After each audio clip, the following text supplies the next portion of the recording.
y muslo. Nuestro ponente a cargo es el universitario Elí Jafet Sabuco, estudiante de sexto año de la carrera de Medicina Humana UNSP e integrante de nuestra tuna de la facultad. Bueno, chicos, sin más que decir, le cedo la palabra a nuestro ponente. Adelante, Eli. Gracias, Arturo. Buenas noches con todos. Ahorita presento las diapositivas.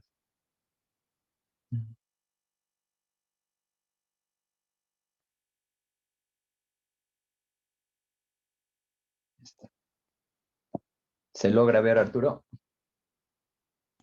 Sí, Eli. Se ve miembro inferior, glúteo y muslo. Sí, ya. Muy bien. Ahora sí, buenas noches con todos. Vamos a comenzar de manera rápida y concisa. Listo. Miembro inferior, región muslo y región de glútea. Comenzamos por los huesos. Debemos de saber que el hueso coxal va a ser importante, ¿no? Para ver la articulación de la cadera. Y debemos de ver la posición exacta en la que vamos a estudiar este hueso, ¿no? Y las porciones que va a ser conformada, por las cuales va a estar conformado este hueso, tanto el ilion, el isquion y el pubis, van a ser principales para ubicarnos de manera anterior y de manera posterior. Entonces, de manera superior primero, el hueso coxal va a estar formado por el ilion. De manera inferior por el isquion. Y por último, de manera anterior, el pubis. Y estas se van a compactar y van a formar el hueso coxal propiamente dicho. Lo que quiero que recuerden es simplemente la inserción de los músculos más importantes que podemos encontrar en este hueso coxal, que van a ser el grupo de los músculos de glúteos, tanto el glúteo mayor, el medio y el menor, y se van a ubicar de manera anterior hasta posterior. Entonces, en primera instancia, de manera anterior, vamos a tener al glúteo menor. Después, al glúteo medio. Y por último, al glúteo mayor. Y estas van a envolver a la región glútea de manera posterior hacia la porción anterior de la región glútea. Y esos son los músculos más importantes que debemos de tener en cuenta en este hueso. Ahora, las partes, ¿no? Y también debemos de recordar la membrana principal que vamos a encontrar en el agujero obturador, que se encuentra en la parte entre el isquion y el pubis. Y aquí se va a insertar el músculo obturador externo. Va a compartir un límite entre el isquion y el pubis, llamado borde isquiopubiano. Y otra característica principal del hueso coxal va a ser la osificación, ¿no? De esta. Como sabemos, cuando nacemos, los huesos aún no son tan compactos, no están tan compactados unos a otros. Y la osificación límite que tenemos, o donde termina el tiempo de osificación completa de este hueso, va a ser aproximadamente a los 20 años de edad. Hasta eso, las enfermedades o traumatismos que podemos tener a nivel de este hueso, como pueden ser las displasias o ciertas fracturas, pueden exacerbar los síntomas tras estas lesiones, o también se pueden mejorar, ¿no? Entonces siempre debemos esperar a la osificación completa, que es de los 20 años. 20 años su osificación. Listo.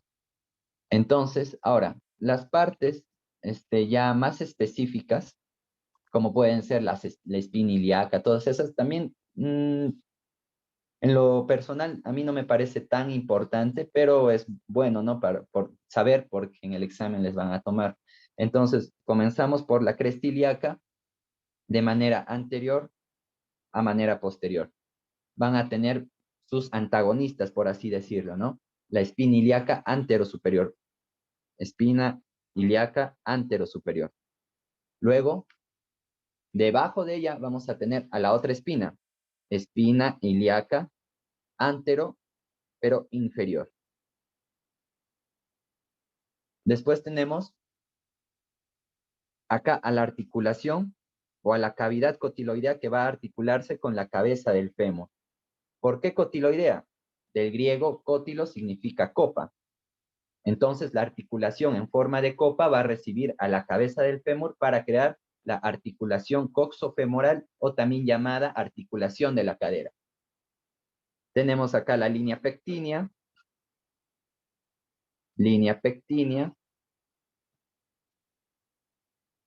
Y por último, a la cresta, disculpen, a la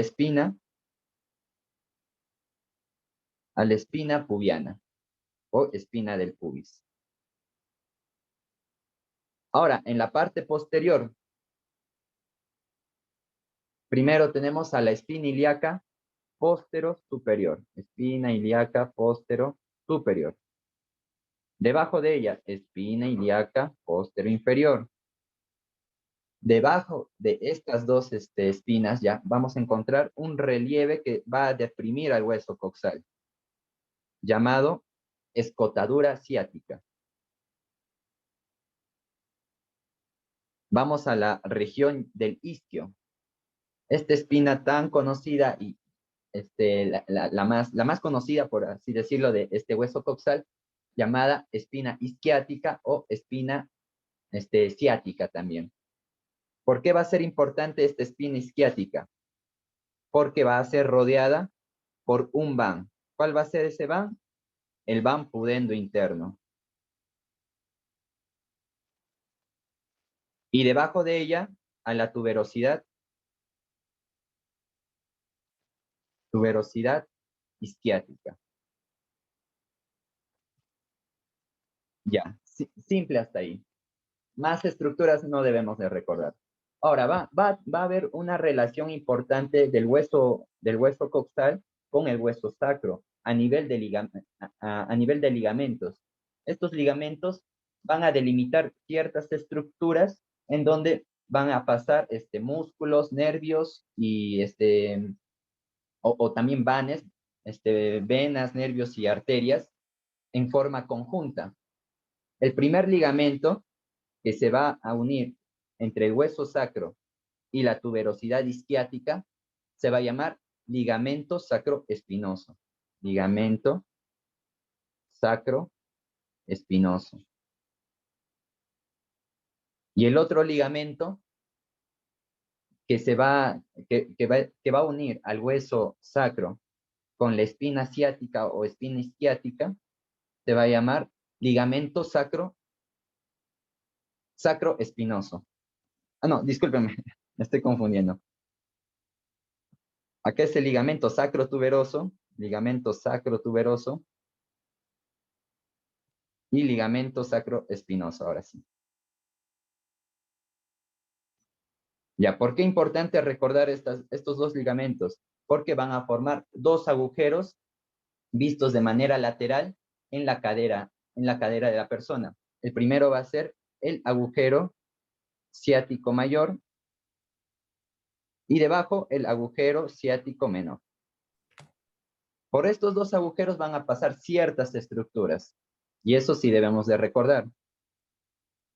Voy a ponerlas de manera superior a inferior, ya que cuando estudiemos los músculos, exactamente el músculo piriforme va a delimitar otras estructuras, ¿no? Y que van a estar en relación a estos dos agujeros.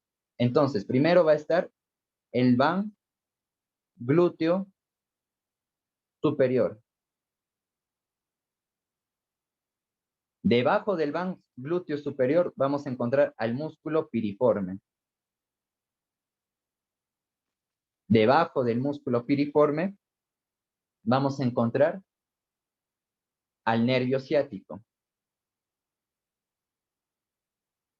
Debajo del nervio ciático encontraremos al nervio femoral cutáneo posterior. Y por último, al van pudendo interno, o pudendo nada más. Listo. Y por el agujero ciático menor, solo dos estructuras. El músculo obturador interno y el van pudendo interno. O van pudendo nada más. Entonces, debemos de recordar qué estructuras comparten estos dos agujeros. El van pudendo interno. ¿Y cómo van a pasar? Justamente envolviendo a la espina isquiática. Este van va a envolver a la espina ciática. Y es por ello que van a compartir los dos agujeros, ciático mayor y menor, a este van pudendo interno. Pasamos al hueso femoral. Del hueso femoral, no voy a profundizar en todas sus estructuras, simplemente en las estructuras que van a tener cierta importancia a nivel ya de emergencia, las cuales van a ser la cabeza del fémur,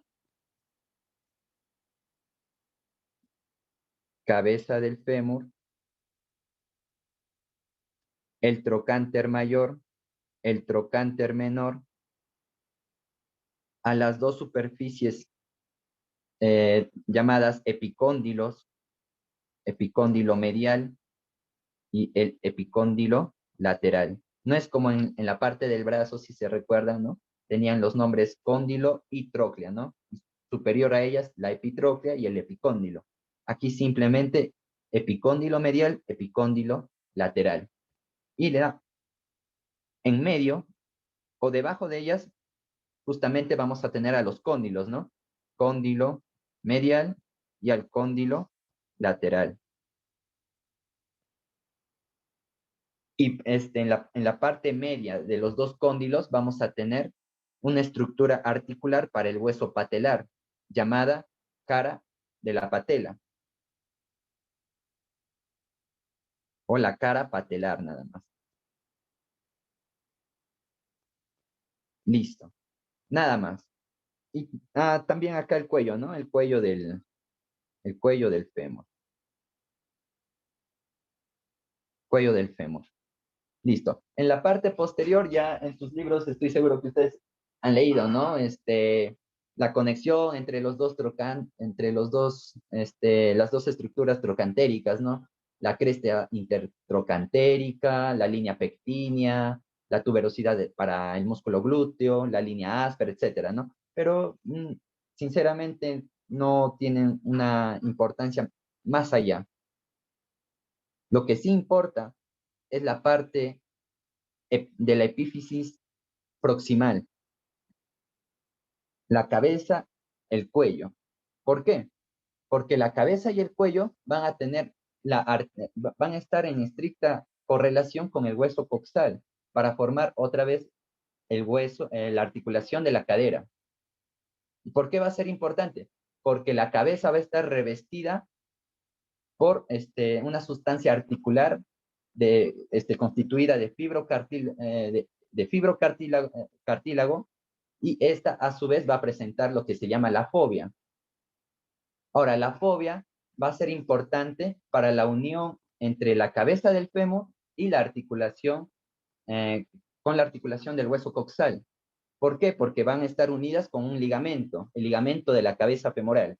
Ahora, este ligamento de la cabeza femoral, o también llamado ligamento redondo, va a estar acompañada por una arteria, la arteria capital. ¿Rama de dónde? Rama de la arteria obturatriz. Ya, Yeli, ¿cuál es la importancia de esta arteria capital? Además de que va a irrigar la cabeza del fémur. Esa es su importancia. Simplemente va a irrigar la cabeza del fémur, pero en un 15% nada más. ¿Cuál es su importancia también? Acompaña al ligamento redondo. Ya, entonces, Eli, Si esto irriga el 15% de la cabeza del fémur, ¿qué arteria irriga el otro 85%? ¿O qué es lo que pasa? Bueno, van a venir arterias van a ser ramas de la arteria femoral. ¿Cuáles van a ser esas ramas? Las arterias circunflejas. Arteria circunfleja, arteria circunfleja. ¿Circunfleja qué? Femoral, femoral, lateral y medial. De estas dos arterias circunflejas, lateral y medial, van a salir 6 ramas. Estas 6 ramas van a irrigar el 100% del cuello del fémur. Y van a completar toda la irrigación de la cabeza del fémur, o sea, en un 85%. Entonces son, en total, ¿cuántas arterias va a irrigar, va a ser irrigada la cabeza del fémur? 7 arterias. 7 arterias van a ser, van a tener la función de irrigar la cabeza del fémur, de las cuales 6 van a salir de la arteria femoral y una de la arteria obturatriz. ¿Cuál es otra importancia o algo a tener en cuenta? Es que estas 7 arterias no se van a anastomosar. Simplemente la arteria obturatriz y las ramas de la arteria femoral. A ver, disculpen un rato, por favor.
Chicos, por favor, esperamos unos cuantos minutos. El ponente está teniendo unos problemas de conexión. Me comentó que ahorita lo soluciona, por favor.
Listo. ¿Aló? ¿Se me escucha, Arturo? Sí, Eli, se te escucha claro. Ya, disculpen las molestias. Está demasiado feo el clima. Ya, ahora sí continuamos. Ya, entonces, recapitulando, la cabeza del fémur va a ser irrigada por dos arterias, ¿no? O por dos grupos de arterias. Las 6 primeras ramas de las arterias circunflejas femorales, laterales y mediales, y la que va a irrigar en un 85% la cabeza del fémur, y el otro 15% la arteria capital, rama de la arteria obturatriz, en un 15%, ¿no? La característica primordial entre estos dos grupos de arterias es que no va a haber anastomosis, no se van a unir entre ellas. Y es por ello a que no hay esta anastomosis que ante una fractura de cadera vamos a tener la sangre encapsulada a nivel de la sangre encapsulada a nivel de la articulación de la cadera, llamada hemartrosis. Esta hemartrosis nos va a dar sugerencias de que la cabeza del fémur, si no es tratada inmediatamente, va a dar una necrosis de la cabeza del fémur. Y posteriormente una complicación mucho más severa, ¿no? Ya, entonces, recordar eso, chicos.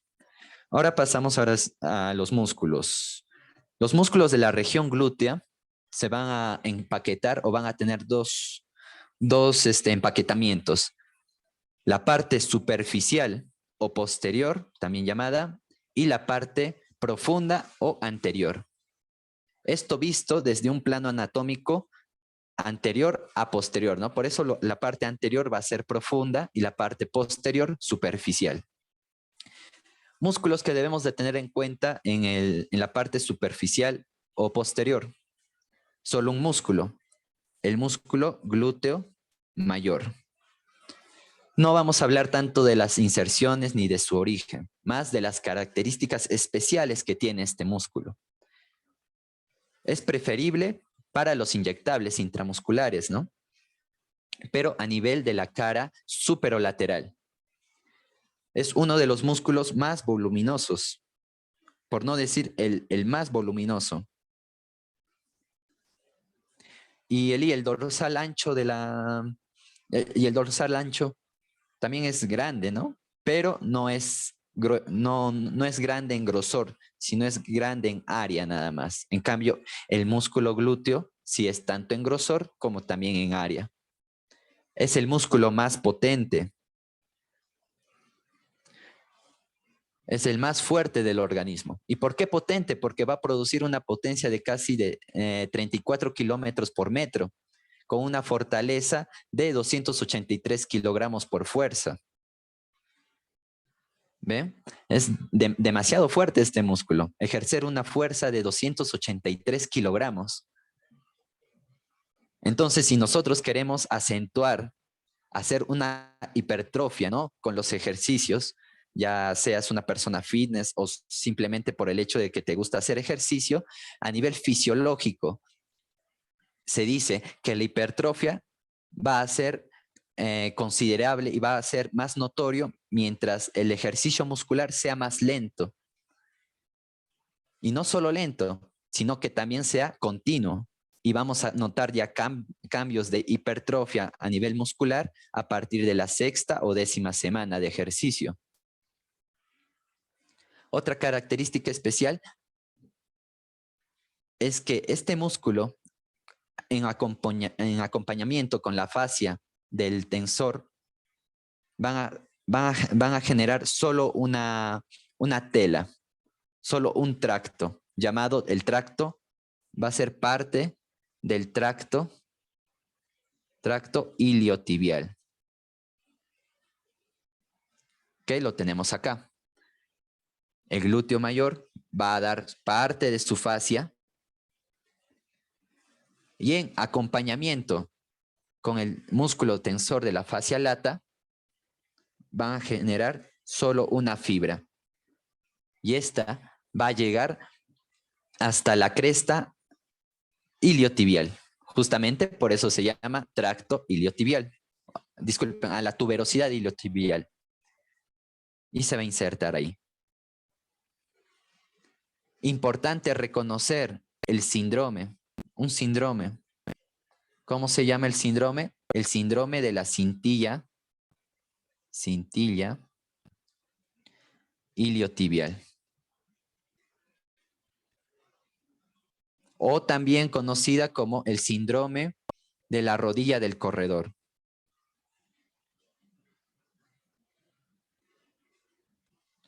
Listo. ¿Y por qué se va a formar este síndrome? Por el estrés que va a generar esta cintilla. Si les estoy diciendo que este músculo va a ser el que genera más potencia, va a ser el que se va a encontrar en constante estímulo del ejercicio, también va a generar estrés. Y este estrés, por lo general, ya comienza a presentar un dolor en la rodilla, en la parte lateral de la rodilla, a partir de los 10 a 15 minutos de ejercicio. Y esto es por la acumulación de ácido láctico que se va a encontrar también en esta parte del músculo, lo cual va a inflamar esta cintilla iliotibial. Entonces, la fórmula para el tracto iliotibial va a ser la fascia del músculo glúteo mayor más la fascia del tensor de la fascia lata, ¿no? De la fascia lata, o el músculo tensor de la fascia lata. Va a generar la cintilla de iliotibial o también conocida la cintilla de macial. Listo. Otra característica especial de este músculo glúteo mayor van a ser las funciones que va a realizar, ¿no? Propio de la cadera y del muslo. Va a extender el muslo, va a rotar, pero de manera lateral. Va a ser un abductor y aductor de la cadera. Pero de entre todas estas funciones va a tener una función primordial al momento de la bipedestación, al momento de ponernos de pie. Entonces va a ser el principal músculo que inicia, ¿qué cosa? La bipedestación. Quiere decir que si nos lesionamos el músculo o va a haber una atrofia de este músculo, vamos a tener dificultad en levantarnos, vamos a tener dificultad en subir las escaleras. Y por último, va a ser inervado por el nervio glúteo inferior, o también llamado nervio glúteo, nervio isquiático. Listo. Esto con los músculos de la región glútea, pero de la parte superficial. Ahora vamos con la parte profunda. Aquí hay más músculos, ¿no? Como el músculo glúteo medio, glúteo menor, el piriforme, el gemino superior, el obturador interno, gemino inferior, después sigue el cuadrado femoral y el obturador externo. Pero los músculos que debemos de tener en cuenta van a ser el glúteo medio y el glúteo menor. ¿Ya? ¿Por qué? ¿Por qué estos dos músculos? Porque estos dos músculos van a trabajar juntos. Por ello se llaman músculos sinergistas. Son músculos sinergistas.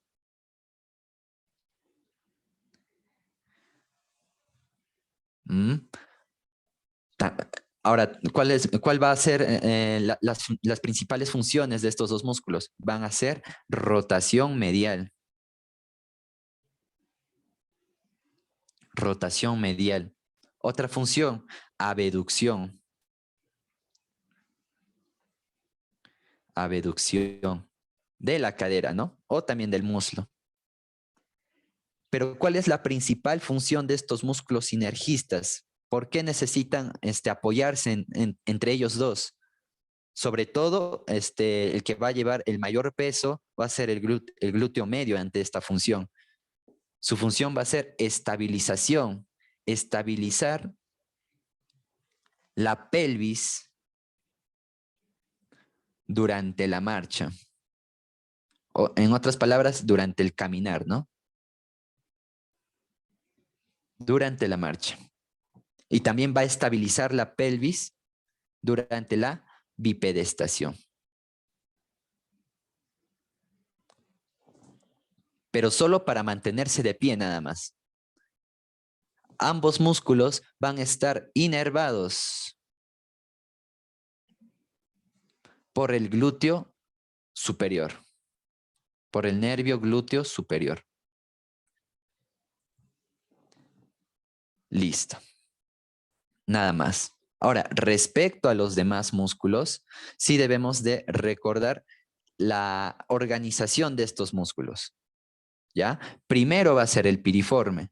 Segundo, el gémino superior. Después, el obturador interno. Después, el gémino inferior. Después, el obturador externo. Y por último, el cuadrado femoral.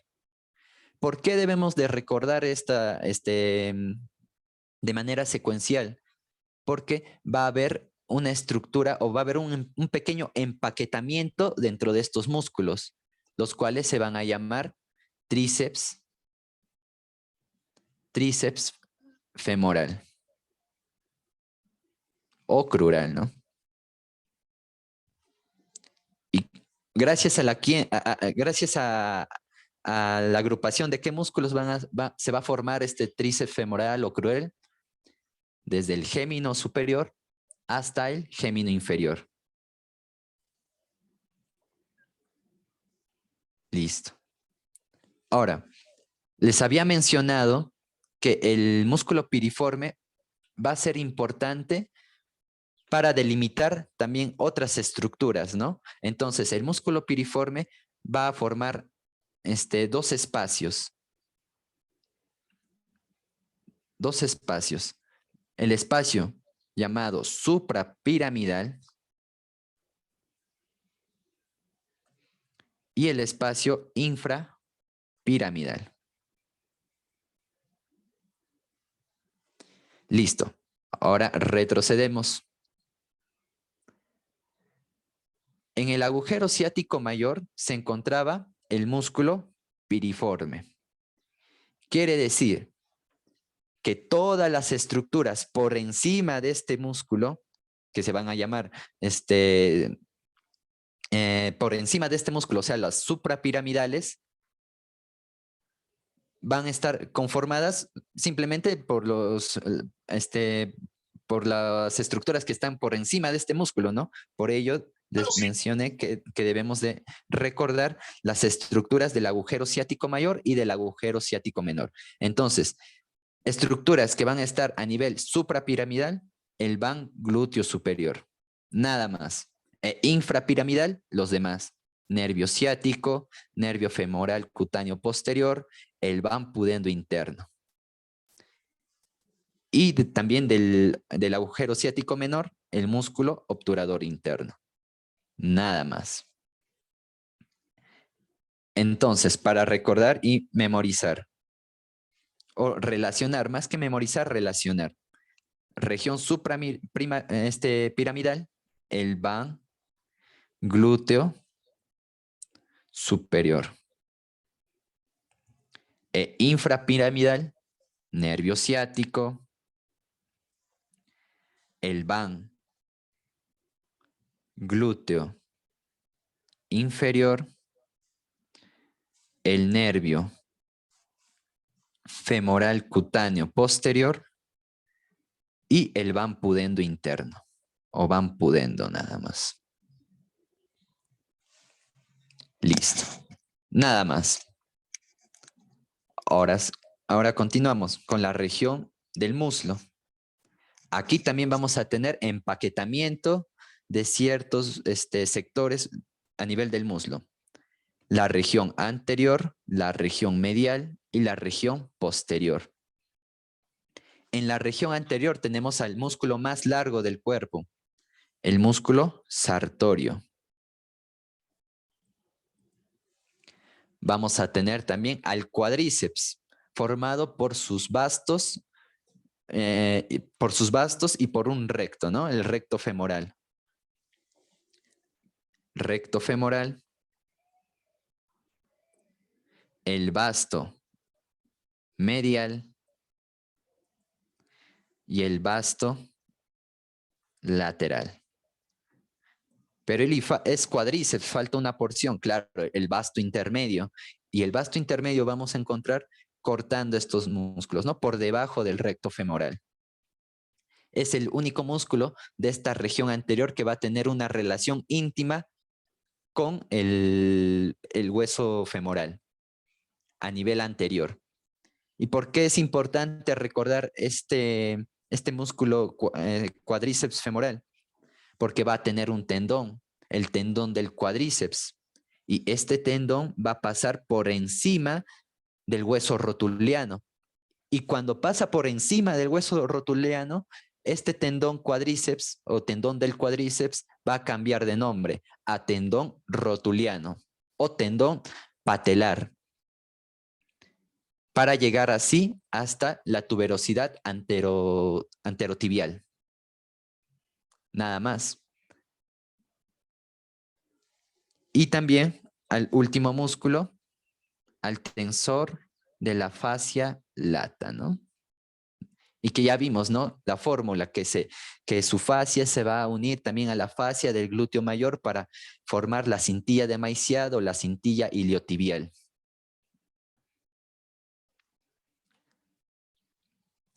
Ah, me olvidaba. Disculpen, los nervios, ¿no? Y las funciones principales que van a realizar estos músculos. La mayoría de su función de estos músculos van a ser la rotación medial. ¿Ya? Y también, como están en la parte anterior, se van a encargar de la función de la extensión de la rodilla. Extensión de la rodilla. Y también la flexión del músculo, del muslo sobre la cadera. Flexión del muslo sobre la cadera. Entonces yo les podría preguntar, ¿no? Ya que les di estos músculos, ¿cuál es el principal músculo flexor del muslo sobre la cadera? No es el cuádriceps femoral, ni el sartorio, ni el tensor de la fascia lata, sino va a ser un músculo que va a venir prácticamente desde la región de la cadera, el llamado psoas ilíaco. El psoas ilíaco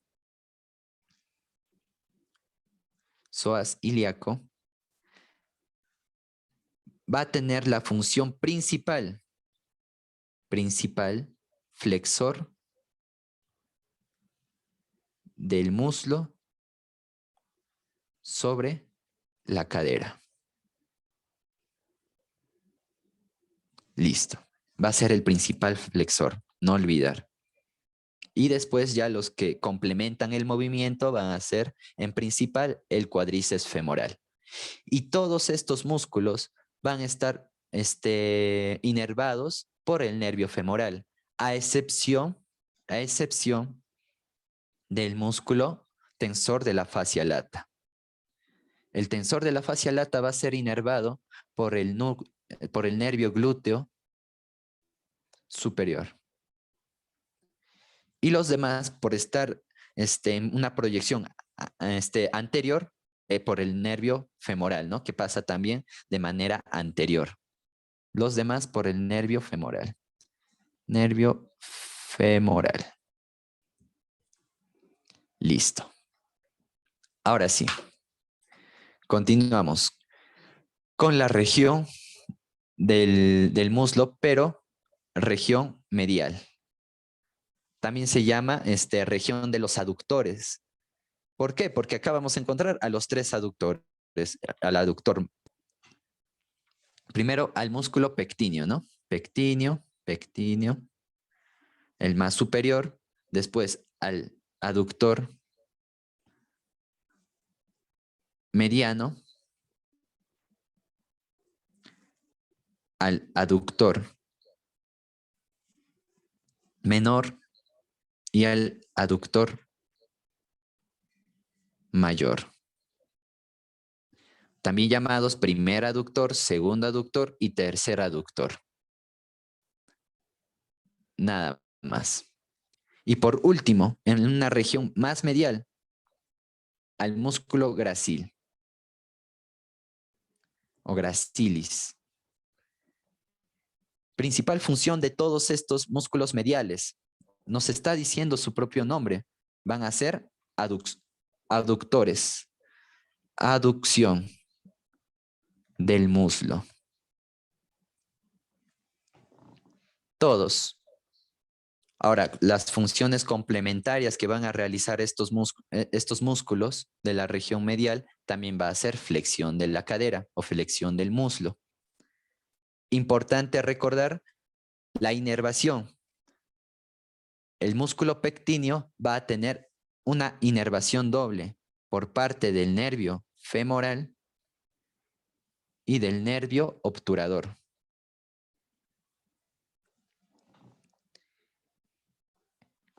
Otra vez, el gracilis ya lo tenemos.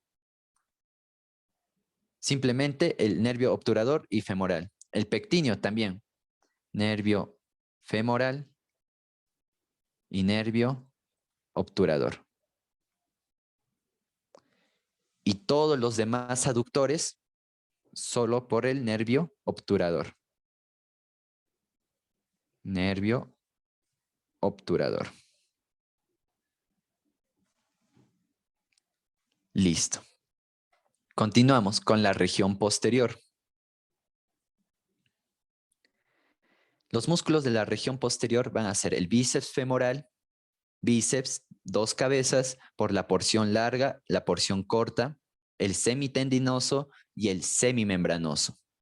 ¿Ya? Aquí tenemos las dos cabezas, bíceps, bíceps femoral. ¿Listo? El semitendinoso. ¿Por qué semitendinoso? Miren el tendón. Bien largo. Y el semimembranoso. Por así decirlo, más membrana muscular. Semitendinoso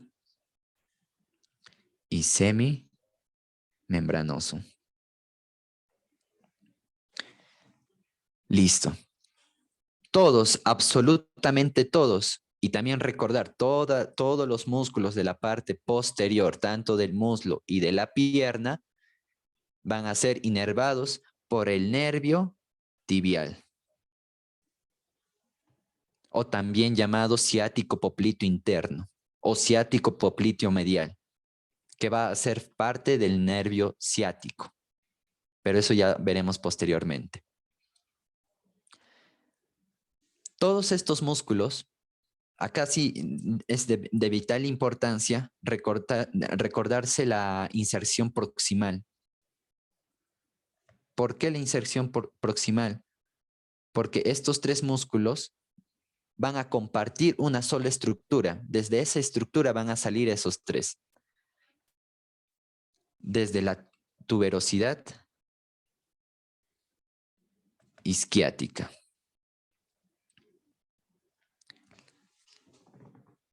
Listo. ¿Y por qué es importante recordar de dónde salen? Porque desde ese lugar hasta su porción distal van a formar un solo tendón, llamado el tendón de la corva. ¿Y ahí qué tiene que ver este tendón de la corva? Ah, es el principal antagonista del músculo cuádriceps femoral. Allá, o sea, si es antagonista del cuádriceps femoral, ¿qué va a hacer? Extensión, ¿no? Ya no va a ser una flexión, va a ser una extensión. También importante recordar la formación de la pata de ganso, ¿no? ¿Y cómo se forma la pata de ganso? Va a ser por la unión de tres tendones, del semitendinoso, del recto interno o gracilis, recto interno o gracilis, gracilis, y más el último, el sartorio. Entonces, la formación del tendón de la pata de ganso va a ser semitendinoso, recto interno, gracilis y sartorio. También recordar que dentro de estos músculos va a haber una porción del bíceps femoral que no va a salir de esta tuberosidad isquiática y va a ser la cabeza corta, porque la cabeza larga, justamente como va a ser larga, ¿no? Va a ir desde la tuberosidad isquiática hasta la cabeza del peroné. En cambio, la porción corta va a salir de la región áspera o porción media del fémur hasta la cabeza del peroné.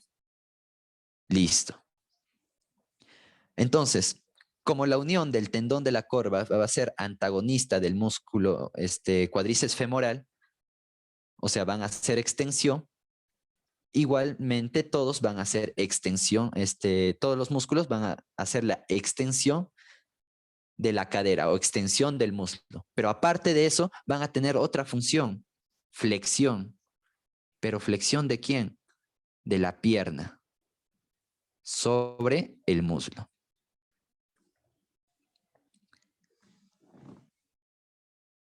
Listo. Nada más que recordar. Ah, no, disculpen, más bien falta una cosa más, una cosa importante.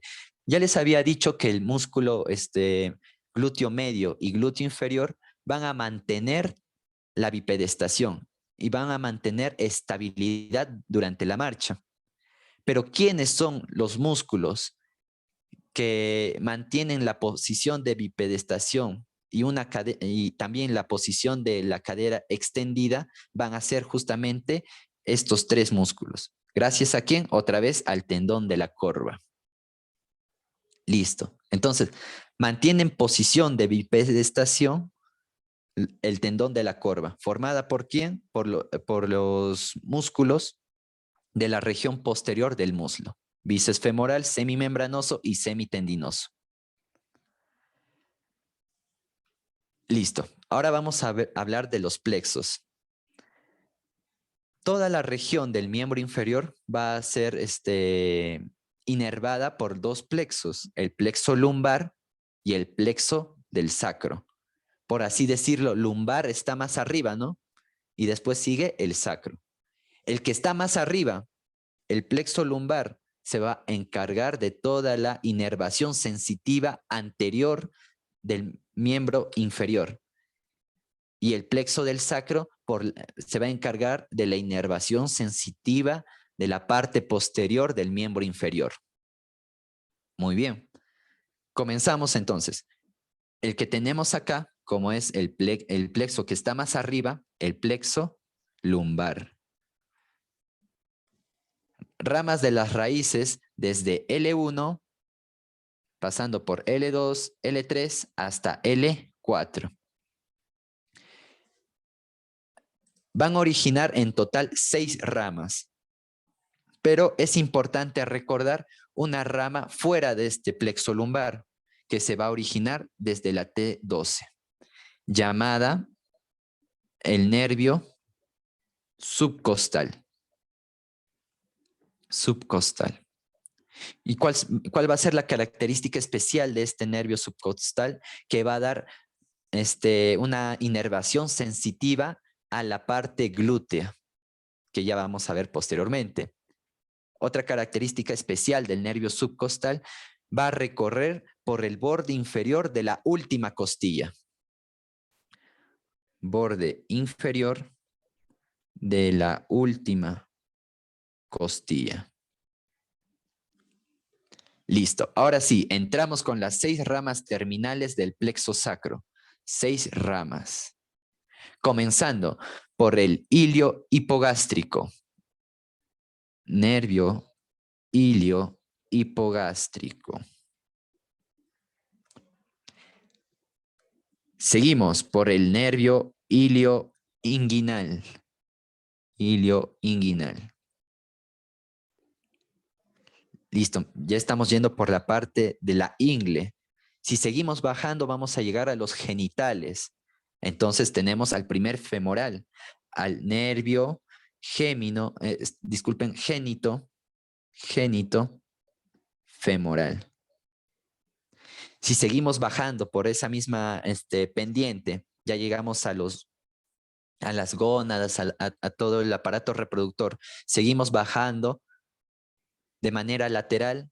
Tenemos al nervio femoral cutáneo lateral.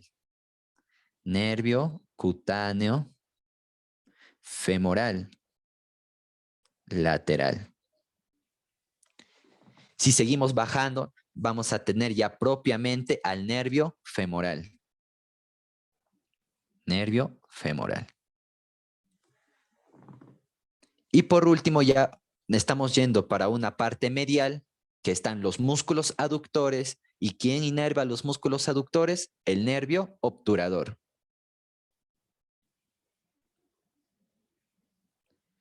Acompañada de su accesoria, ¿no? Su nervio accesorio. Listo, nada más. Y la mayoría de estos nervios van a dar una inervación sensitiva a la parte anterior del muslo. Su función principal de todos estos nervios va a ser una inervación sensitiva. ¿De qué parte? Anterior. Ahora, Eli, es muy complicado memorizarme todos estos nombres. ¿No hay alguna mnemotecnia, algo así? En lo personal, yo soy enemigo de las mnemotecnias. Lo que me gusta hacer más es pensar o relacionar de alguna forma. Entonces, simplemente debemos de recordar las dos primeras ramas que salen de la L1. El ilio hipogástrico e ilio inguinal. Como les estaba diciendo, en el cuerpo humano, ya está, acá está la rodilla, listo, la pierna. Simplemente es recordar, ilio hipogástrico está superior por el estómago, hipogástrico, ilio hipogástrico. Seguimos recorriendo, entramos a la región inguinal, ilio inguinal. Seguimos recorriendo a los genitales, génito femoral. Vamos a la parte lateral, femoral cutáneo lateral. Y ya nos vamos para la parte medial otra vez.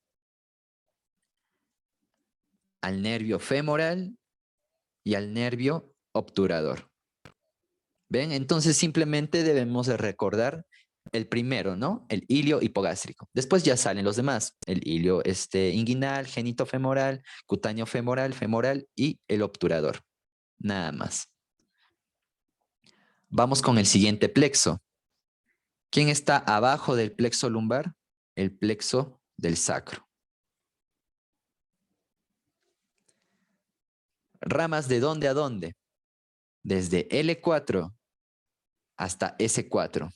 Pasamos L5, vamos a S1, vamos a S2, vamos a S3 y por último S4.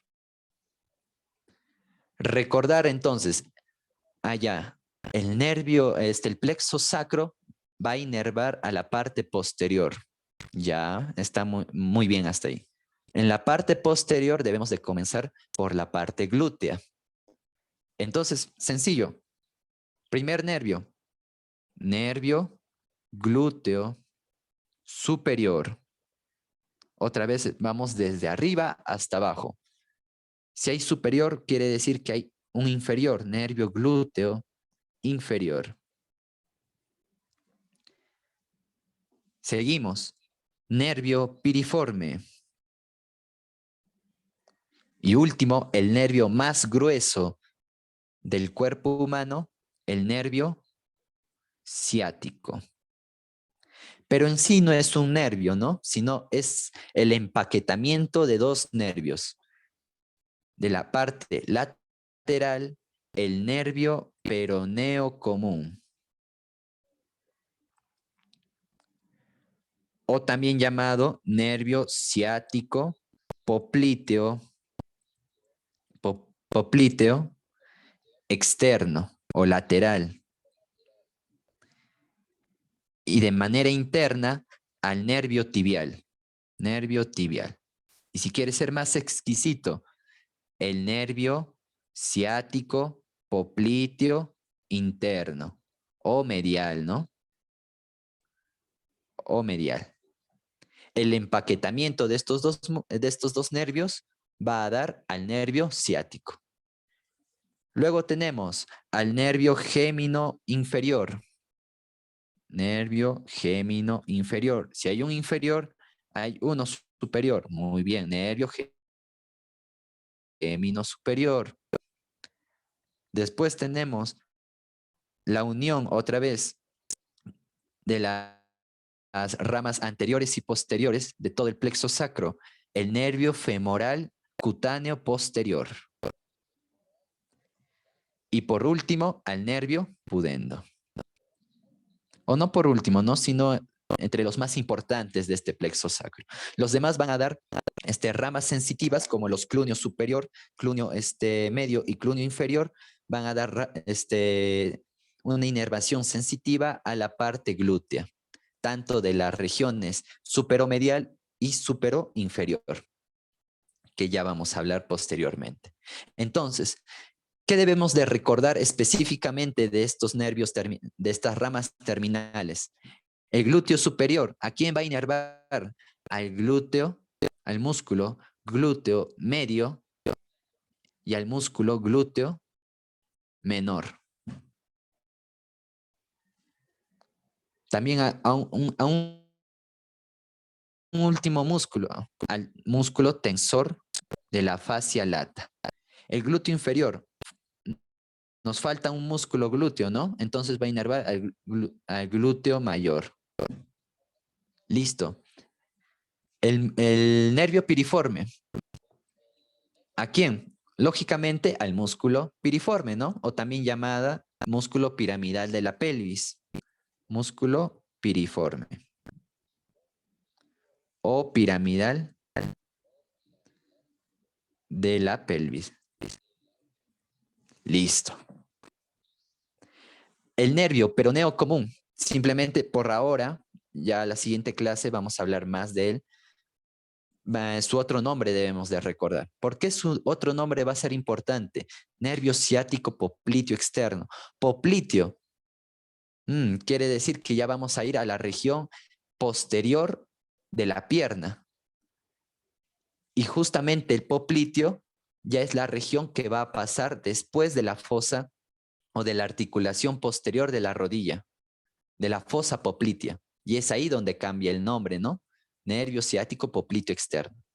E igualmente, ¿no? El nervio ciático en esta fosa poplitea se va a dividir. Ya no va a estar empaquetado como lo va a hacer en la región posterior del muslo, sino se va a dividir en la fosa poplitea en un ciático popliteo externo y ciático popliteo interno. Peroneo común tibial, nada más. Recordar eso nada más. Listo, entonces terminamos con el plexo del sacro. Como ya les mencioné, tanto el plexo lumbar y el plexo del sacro van a dar ramas sensitivas o van a tener funciones sensitivas, una inervación sensitiva. El lumbar, región anterior, el sacro, región posterior. Estamos ahorita en el muslo, región posterior. Vamos a hacer una división imaginaria. Una división imaginaria para que nos dé el cuadrante, ¿no? Listo. Tenemos a la parte superolateral, superomedial, inferomedial e inferolateral. Primero vamos a hablar de la sensibilidad glútea. La sensibilidad glútea de la parte superolateral va a estar dada por el nervio subcostal. Si recordamos, no forma parte del plexo lumbar, simplemente sale de la raíz T12, va a pasar por el borde externo de la última costilla y va a llegar hasta la parte glútea posterior, específicamente superolateral, pero no va a ser la única, va a estar acompañada del nervio ilio hipogástrico. Y si se recuerdan, el nervio ilio hipogástrico es la primera rama terminal del plexo lumbar. ¿Y cuál es el nervio que le continúa? El ilio inguinal.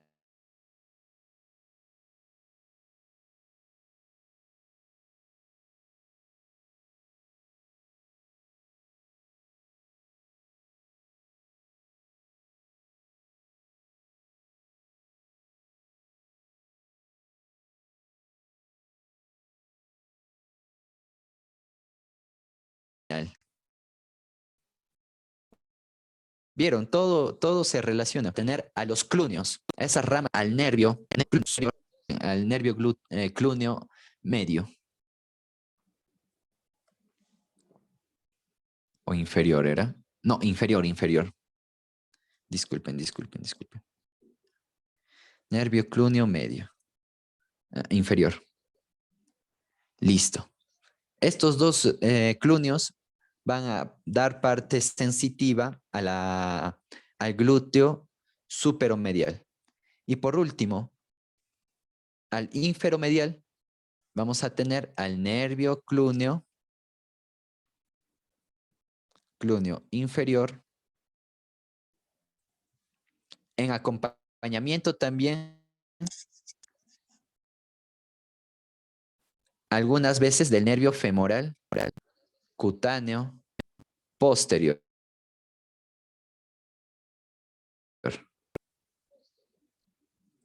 Listo. O en anterior va a dar una rama especial que va a ser la clúneo inferior.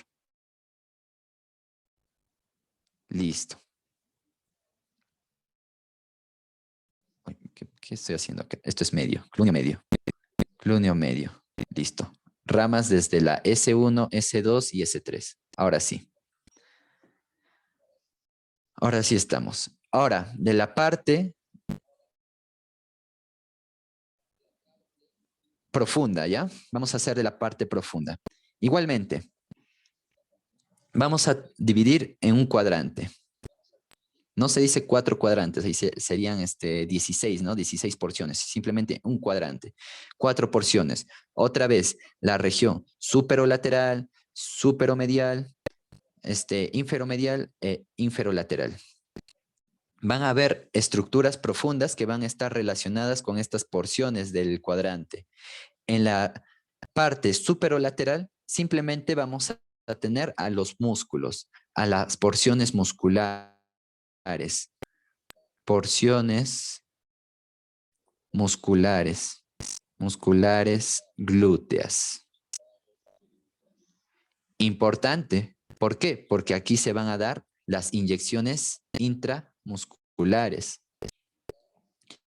En la parte superomedial vamos a tener al nervio o al van glúteo superior. Nada más. En la parte inferomedial, al nervio ciático, al nervio femoral cutáneo posterior y por último, al van glúteo inferior.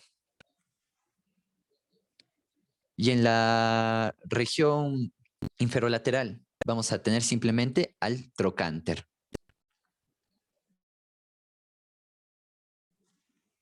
Entonces ya sabemos, ¿no?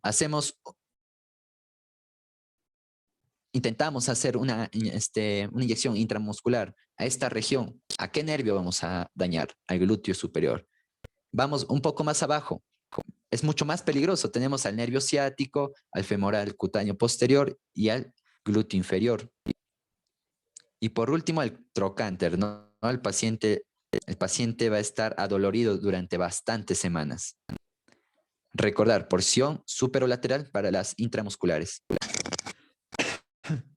Ahora, para la región sensitiva del muslo, otra vez vamos a ir de arriba, un poco lateral, y nos vamos otra vez a la región medial.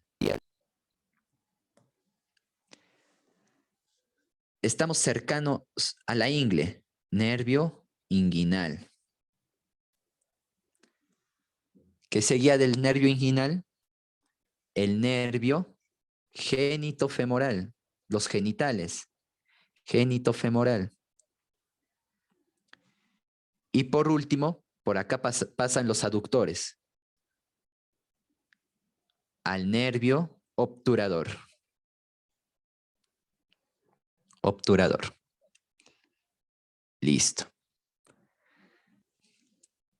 Toda la región anterior, toda esta región anterior va a estar inervada sensitivamente por el nervio femoral.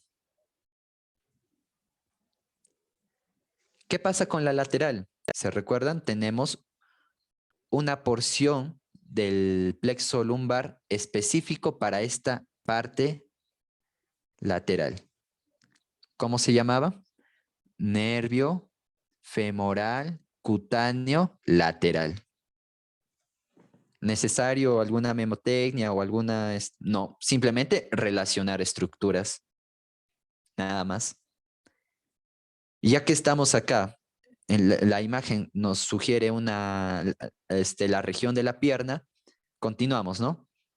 Nos vamos hasta abajo por la parte medial y anterior de la pierna, también de la rodilla, una rama del nervio femoral. El nervio safeno, no sural, safeno, safeno, listo. Y en la parte posterior, ¿quién va a inervar? También hay una rama del plexo sacro, ¿no? Porque el sacro es de la parte posterior, de la parte glútea.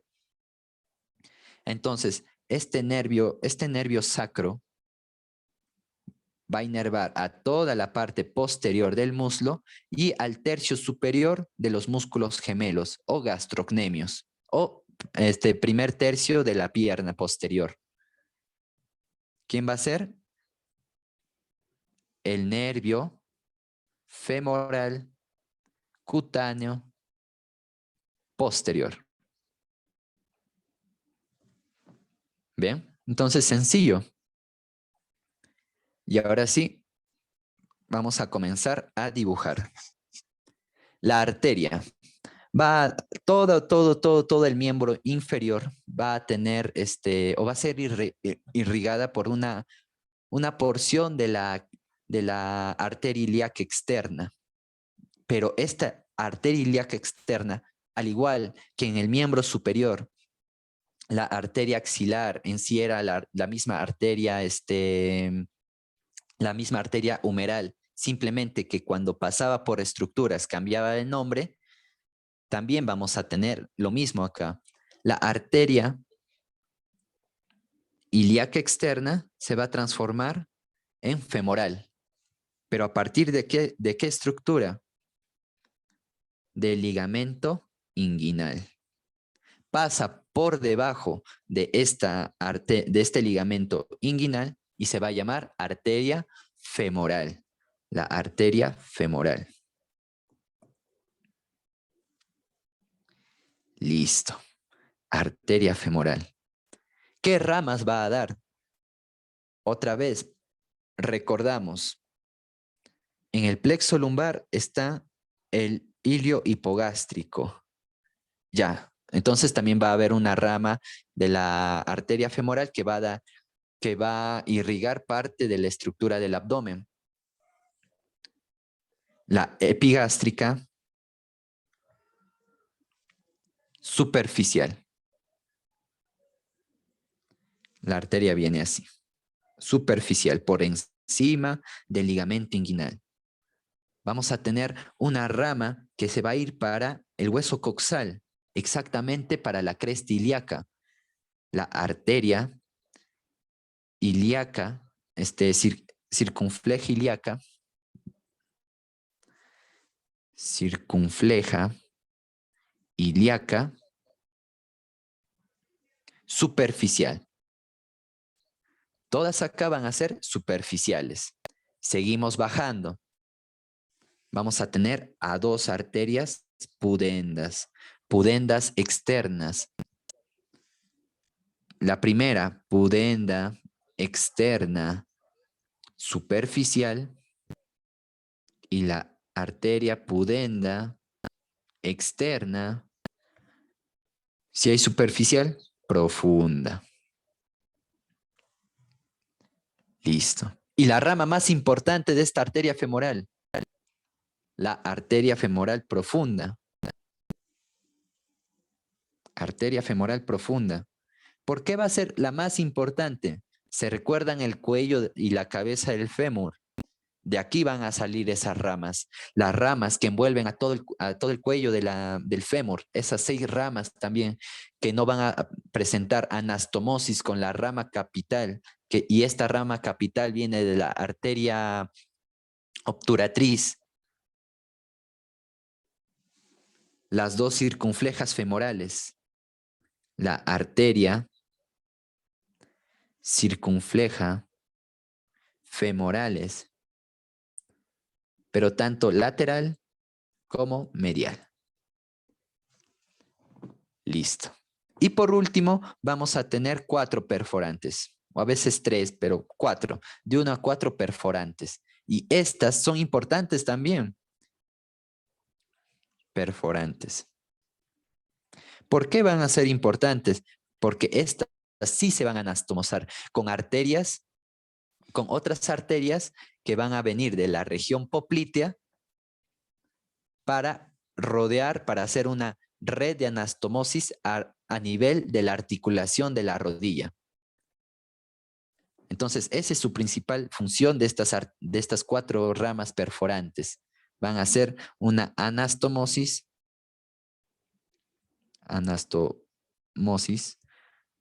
a nivel de la rodilla. Listo. Ahora comenzamos con las venas. Debemos de recordar de las venas cierta característica especial en que vamos a tener unas venas superficiales y unas venas profundas. De las venas profundas van a ser una relación, primero, en la región poplitea, de 2 a 1, de 2 venas por una arteria. Y conforme van subiendo, porque se recuerdan, ¿no? La descripción de las venas no se hace de manera superior a inferior, sino de inferior a superior, porque va a recoger sangre desoxigenada. En este recorrido, a nivel popliteo, las venas y las arterias van a estar en relación de 1 a 1. Y eso así hasta la región más superior. Entonces, comenzamos con las venas superficiales. Las venas profundas, como les estoy diciendo, van a ser pequeñas y van a compartir relación de 2 a 1. Las más importantes van a ser las superficiales. Vamos a tener 2 venas superficiales importantes, las 2 safenas, ¿no? La safena y la otra safena. La safena magna, también llamada mayor o interna también, y la safena menor, o también llamada parva, también llamada externa. Listo. Ahora, ¿por qué interna, externa? ¿Por qué mayor, menor? Safena magna va a ser la vena más larga, de mayor longitud en todo el cuerpo humano. Y va a comenzar, obviamente, la descripción de las venas desde el pie. Va a comenzar, vamos a dibujar un pie primero, o una pierna. Listo. Muslo, rodilla y pie. Tatan, sus dedos, listo.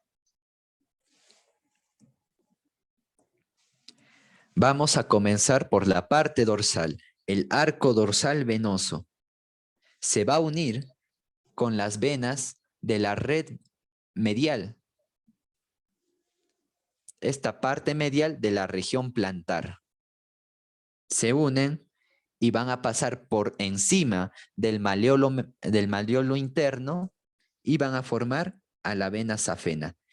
Va a llegar hasta hasta el primer tercio superior del muslo, en donde va a haber una estructura y un hiato, el hiato del safeno, Y por acá van a hacer congruencia bastantes otras venas, a lo cual se le va a llamar la estrella venosa de Scarpa, o la estrella venosa nada más. ¿Y por qué es importante? Van a perforar a este hiato y al final van a llegar a una sola vena, a la vena femoral. Y posteriormente esta vena femoral se va a unir a la vena ilíaca externa y va a continuar su recorrido por la región abdominal. Ahora, esta estrella de Scarpa va a tener, como ya les mencioné, los mismos nombres, como van a estar acompañadas de su arteria homóloga, los mismos nombres, ¿no? La vena epigástrica superficial, las dos venas pudendas, la vena ilíaca superficial, circunfleja ilíaca superficial, y por último, las dos venas accesorias, tanto superior como inferior, de la safena. Nada más. Ahora, eso es respecto a la vena safena mayor o vena safena magna.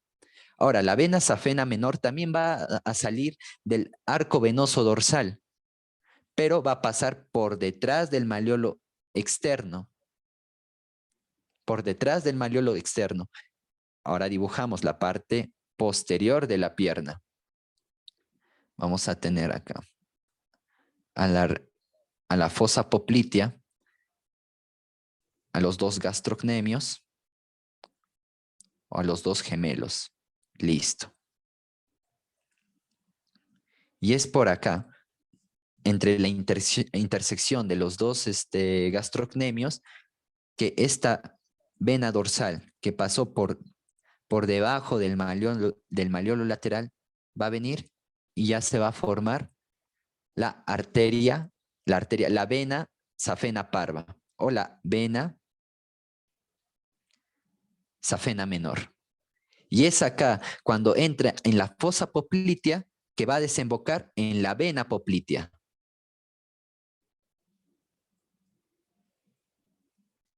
Y posteriormente esta va a llegar también a la vena femoral. Listo. Importancia de esta vena safena menor.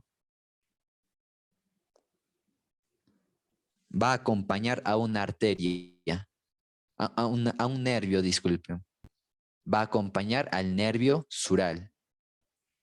Y si se recuerdan, el nervio sural parte o una rama de del nervio femoral. ¿Ven? Entonces va a inervar, va a acompañar al nervio sural. Listo. ¿Y el nervio sural a qué porción de la pierna daba sensibilidad? A la parte interna. Muy bien.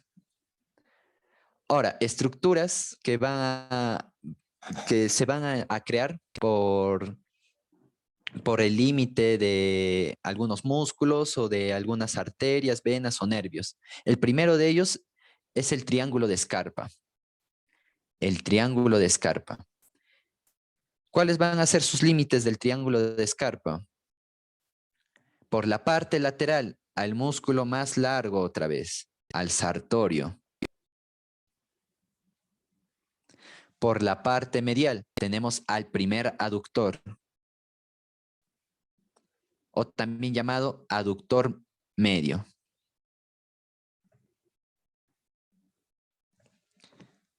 Listo. Y por encima tenemos a la hoja cribiforme,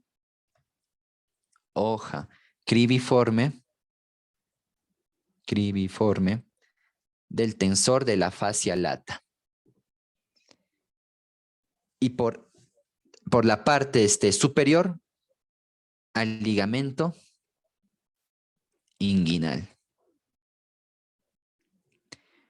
Ahora, ¿por qué es la importancia de saber este triángulo de Scarpa?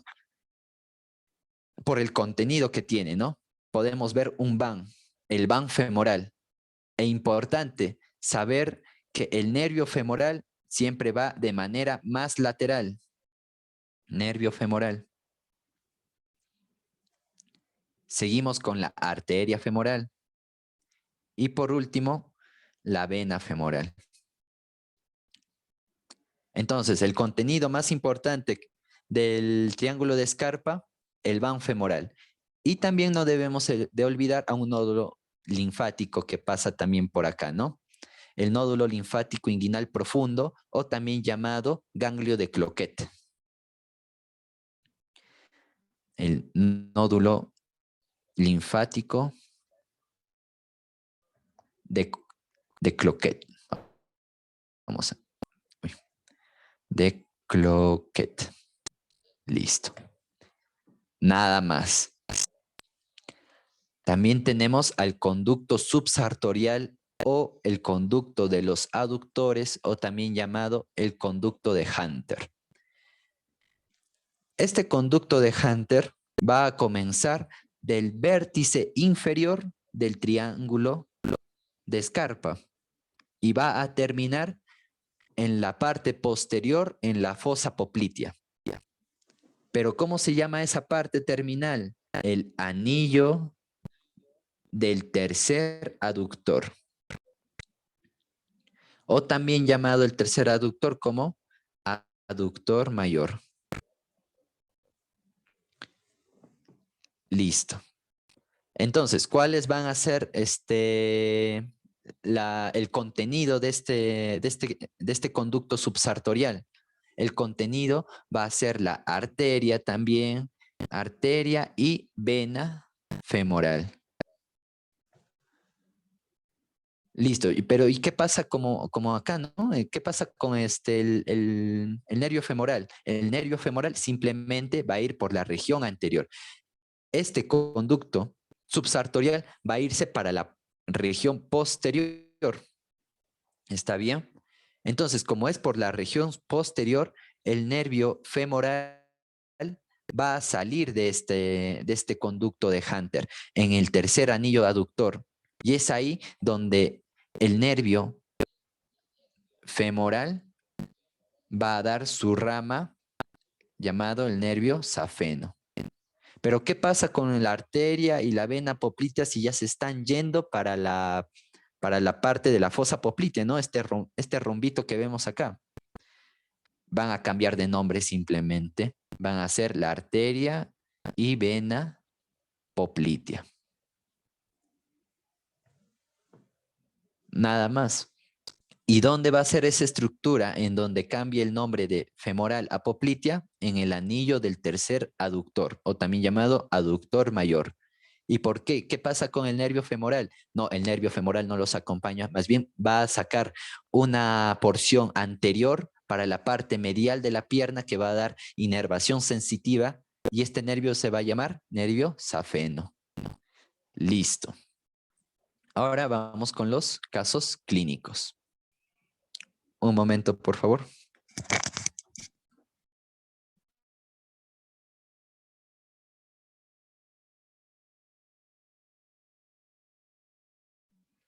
Ya, listo. El primer caso clínico tenemos paciente varón de 35 años de edad, va a la consulta porque luego de que se aplicara un inyectable intramuscular en la región glútea derecha, siente dificultad para levantar el pie izquierdo al caminar.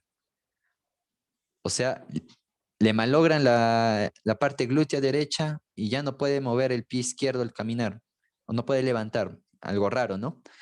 Al examen clínico se evidencia durante la marcha caída de la mitad izquierda de la pelvis, compensando este movimiento, ¿no?, con otros movimientos de inclinación del tronco, pero hacia la derecha. Entonces, ¿quién es el músculo que daba estabilidad al momento de caminar, al momento de la marcha? Es el músculo medio, glúteo medio. ¿Y por quién está inervado el músculo glúteo medio? Por el nervio glúteo superior. Entonces, pero Eli, ¿por qué? Si estoy lesionando acá, en esta región, Más bien, esta región debería de estar caída, ¿no? Pero no, la estabilidad de la cadera se va a caracterizar por jalar la otra porción opuesta. ¿Y cómo nos vamos a dar cuenta de ello? Cuando pedimos al paciente que levante el miembro, un miembro, ya sea el miembro izquierdo o el derecho, pero inferior, vamos a ver una caída de este miembro. Una caída. ¿Por qué? Porque este músculo no va a poder jalar para el lado, para su lado, ¿no? Entonces, si se hubiese lesionado de la parte glúteo, del músculo glúteo medio, pero del lado izquierdo, la parte que se estuviese cayendo al momento de no hacer presión o no dar carga sobre este miembro, hubiese sido la parte derecha. Hubiese estado así. ¿Y cómo se llama este signo? El signo, signo de Trendelenburg o marcha de Trendelenburg. ¿Por qué se da esto? Se puede dar por las dos principales: atrofia.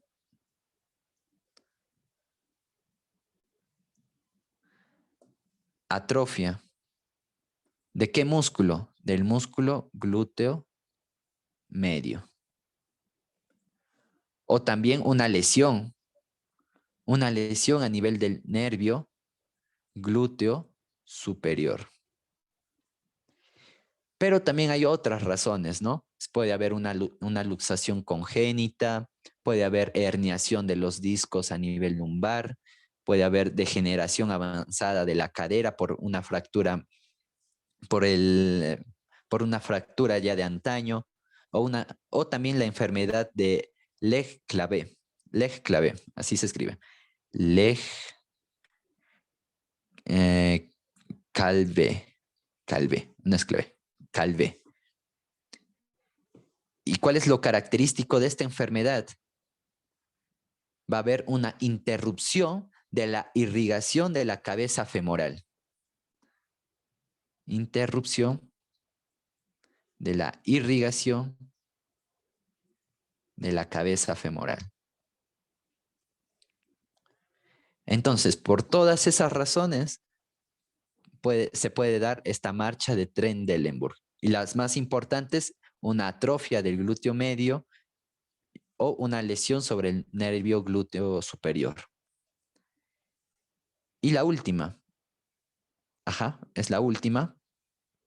Presentamos acá la radiografía de una fractura de cuello del fémur. La fractura del cuello del fémur o fractura del cuello femoral, en su forma severa, que iba a dar una necrosis de la cabeza del fémur. ¿Por qué? Porque no va a haber anastomosis. Otra vez, estas 7 arterias que se van a encargar de la irrigación tanto de la cabeza y del cuello del fémur no se van a anastomosar, por lo cual va a generar una necrosis.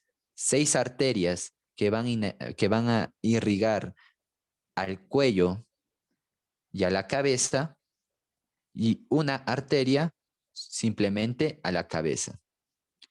¿En qué porcentaje? 15%, 85%.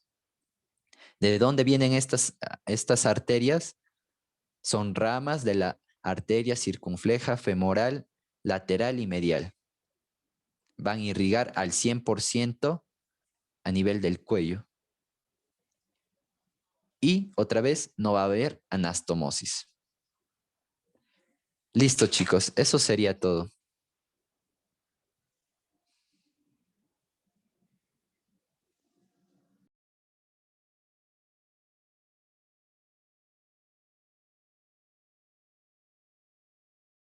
Bien, con esto terminamos el curso de anatomía, chicos.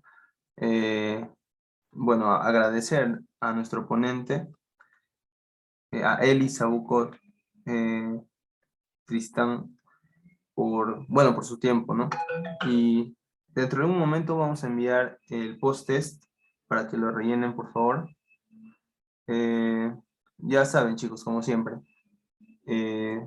12 igual a 12 o mayor nota, se les brinda su certificado, ¿no?